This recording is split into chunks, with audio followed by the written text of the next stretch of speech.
اگر کوئی عالم کسی بھی مکتبہ فکر کے وہ حتمی بات کر دیں یا خوبصورت بات کر دیں تو کم از کم باقی 2 3 4 شرکاء جو ہیں علماء، ان میں سے کبھی میں یہ سنوں، میں بھی یہ سن پاؤں، آج کل کے علماء میں جتنے بھی ہیں تو میں یہ سن پاؤں کہ وہ کہیں، اینکر کو یہ کہیں کہ بہت خوبصورت بات کی ہے، میں ان کی بات سے متفق ہوں، واہ میں اس سے اب اور زیادہ کیا ایڈ کروں، چاہے وہ کسی بھی مکتبہ فکر سے ہو، ٹھیک ہے، چاہے وہ آپس میں ان کا کتنا بھی اختلاف رائے پہلے ہو، یا ظاہری طور پہ جی یہ 2 فرقے تو مل نہیں سکتے، یا یہ 2 مسلک مل نہیں سکتے، یا ان کا آپس میں اتنا بودھ ہے،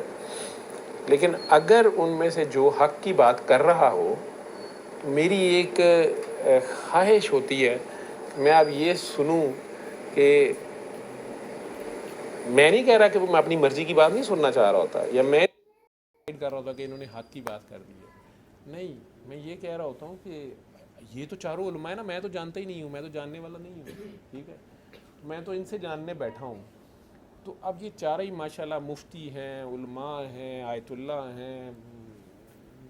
مختلف القابات ہیں اور سٹیجز ہیں اور مختلف ان کے لیولز ہیں، وہ سارے اکٹھے ہی بیٹھے ہوئے ہیں نا، مفکرین ہیں، سالکین ہیں،